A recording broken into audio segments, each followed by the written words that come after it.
ला अनुसरूनच आमची भूमिका असेल. एक महाराष्ट्र एक राहणार हीच भूमिका महाराष्ट्र मी सांगितलं ना, शिवसेना ही वंदनीय शिवसेना प्रमुख स्वर्गीय बाळासाहेब ठाकरे साहेबांच्या विचारानं चालणारा पक्ष आहे. जी साहेबांची भूमिका महाराष्ट्रातल्या स्वर्गीय हिंदू हृदय सम्राट शिवसेना प्रमुख बाळासाहेब ठाकरे साहेबांची भूमिका होती, त्या भूमिकेला अनुसरून आम्ही पुढे जाऊ. उद्धव ठाकरे वारंवार टीका करतायत, गुलामांना प्रतिक्रिया द्यायची नसते आणि गांडवांना फणा काढायचा नसतो, अशा प्रतीची टीका त्यांनी केली. नाव घेतलं नाही पण एकनाथ शिंदेंवर त्यांचा रोग होता. त्या अजून त्या मालक आणि नोकर ह्या भूमिकेतनं उद्धव ठाकरे साहेब बाहेरच पडले नाहीत. त्यांची काम करण्याची ही मानसिकता पहिल्यापासून आहे. मी मालक, बाकी सगळे नोकर. त्यामुळं ती भूमिका घेतल्यामुळं 2022ला काय अवस्था झाली ही त्याने बघितली. 2024ला काय झाली निवडणुकीत ते सुद्धा बघितली. त्यामुळे उगाच तोंडाची वाप घालवू नका म्हणा, कोणाला तरी गुलाम म्हणून, कोणाला तरी गांडूळ म्हणून. आम्ही बोलत नाही याचा अर्थ आम्ही काय करू शकत नाही असं नाही. आम्ही बोलतो, करून दाखवतो. 2 वेळा दाखवलंय, 22ला एकदा दाखवलं, 24ला एकदा दाखवलं. असंच उद्धव ठाकरे साहेब बोलत राहिले तर मग असे वारंवार त्यांना आम्हाला काही ना काहीतरी पुढे कृतीतनं करून दाखवावं लागेल. विरोधी पक्ष नेते पद द्या, अन्यथा उपमुख्यमंत्री पद रद्द करा. माननीय उद्धव ठाकरे साहेब, मी मागं सुद्धा सांगितलं, एका संविधानिक पदावर, मुख्यमंत्री पदासारख्या जबाबदार संविधानिक पदावर 2 वर्ष त्यांनी काम केलेलं आहे. त्यांच्या मंत्रिमंडळामध्ये सुद्धा उपमुख्यमंत्री पद होतं. मग ते संविधानिक नव्हतं का? मग तुम्ही कसं काय त्या उपमुख्यमंत्र्यांना तुमच्या मंत्रिमंडळामध्ये काम करू दिलं? आणि उपमुख्यमंत्री पद हे संविधानिक नाही अशा पद्धतीचा कुठलाही कायदा किंवा अशा पद्धतीचा कुठलाही न्यायालयीन निर्णय आतापर्यंत तरी आमच्या पाहण्यात नाही. त्यामुळे त्यांच्या काळात उपमुख्यमंत्री पद चाललं, ते त्यांच्या उपमुख्यमंत्र्यांच्या मांडीला मांडी लावून बसले आणि आता तेच उपमुख्यमंत्री पद त्यांना चालत नाही. म्हणजे हे परत एकदा मी सांगतो, लहान मुलांच्या खेळण्यात तू माझं काय घेतलंस तर मी तुझं दुसरं काहीतरी काढून घेणार. लहान मुलं जसं खेळताना भांडतात ना, तसं हा लहान मुलांच्या खेळण्यातल्या भांडण्यातल्या प्रकारासारखा आहे. तुम्हाला आम्हाला विरोधी पक्ष नेता पद नाही त्याचं पण आम्ही उपमुख्यमंत्री पद काढून घेतो. असं लहान मुलांच्या खेळण्यातल्या भांडणासारखं भांडण करून योग्य नाही. जे तुमच्या काळात तुम्हाला चाललं ते आता का चालत नाही त्याचं उत्तर द्या म्हणावं आधी. आमदार हेमंत पाटील त्यांनी गंभीर आरोप केलेला आहे की इथे विधान भवनामध्ये येण्यासाठी 1,500 पासेस विकले जातात. बाजूलाच गडचिरोली आहे, त्यामुळे धोका आहे सगळ्यांना. या बाबतीत नक्कीच दखल माननीय विधानसभा अध्यक्ष महोदय आणि माननीय विधान परिषद सभापती महोदय घेतील.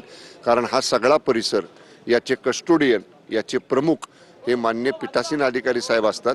त्यामुळे मान्य विधानसभा अध्यक्ष महोदय आणि मान्य विधान परिषद सभापती महोदय हे दोघं आदरणीय मंत्री आमदार महोदय हेमंत पाटील साहेबांनी जी काय मुद्दा उपस्थित केलेला आहे त्याच्या बाबतीत हे दोघं योग्य तो निर्णय घेतील. मलिकांना घेऊन सरकार दुटप्पी भूमिका घेत आहे असे विरोधक आता आरोप करू लागलेले आहेत.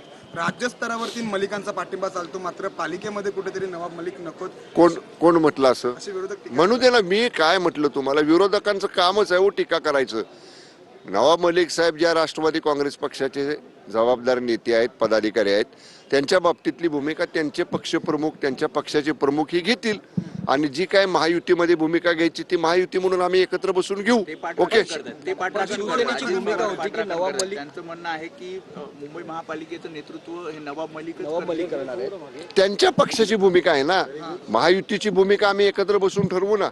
जेव्हा महायुतीची भूमिका ठरवण्यासाठी महायुतीच्या मुंबई महानगरपालिका निवडणुकीसंदर्भातली जी काय कोर कमिटी असेल किंवा जी काय प्रमुख नेत्यांवर जबाबदारी असेल, हे सगळे एकत्र बसतील आणि आमच्या तिन्ही पक्षातल्या प्रमुख नेत्यांशी चर्चा करून आमची भूमिका ठरवतील. नवाब मलिकांसोबत कुठलीही चर्चा आम्ही करणार नाही, भाजप करणार नाही. म्हणूनच मी म्हटलं ना, भाजपची भूमिका झाली, राष्ट्रवादीची भूमिका झाली, शिवसेना सुद्धा शिवसेनेची भूमिका योग्य वेळी घेईल. ओके, चला. धन्यवाद धन्यवाद धन्यवाद.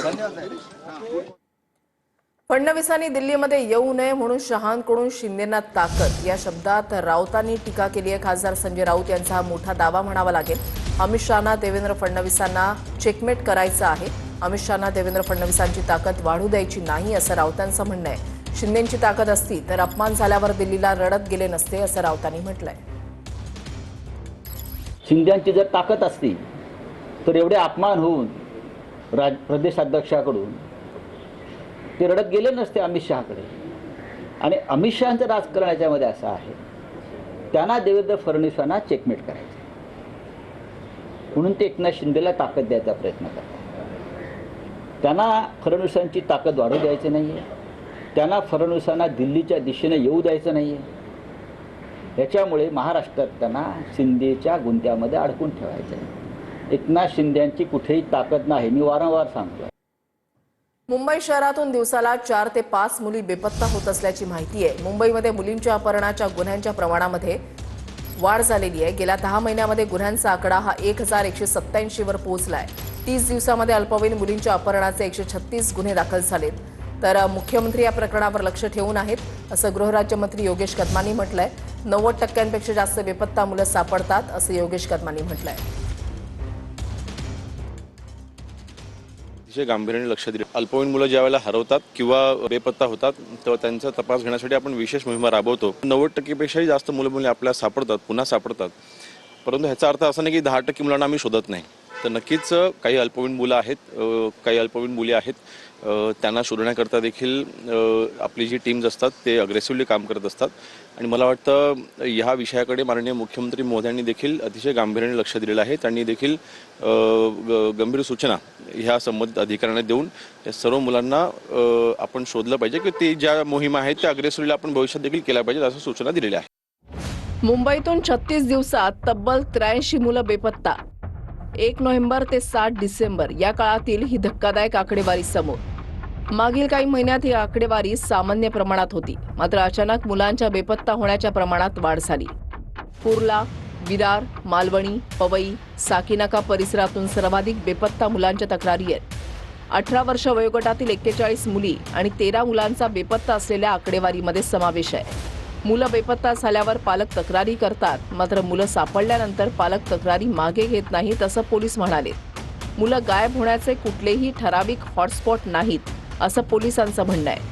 मागील काही महिन्यामध्ये बेपत्ता झालेल्या मुलांची आकडेवारी खालीलप्रमाणे. जूनमध्ये 70 मुलं बेपत्ता, त्यातील 57 मुली. जुलै 59 जण बेपत्ता, 37 मुली. ऑगस्टमध्ये 51 जण बेपत्ता, त्यात 37 मुली. सप्टेंबरमध्ये 51 जण बेपत्ता, यात 37 मुली. ऑक्टोबरमध्ये 57 मुलं बेपत्ता, यात 41 मुली. नोव्हेंबरमध्ये 71 जण बेपत्ता, यामध्ये 52 मुली. डिसेंबरमध्ये आतापर्यंत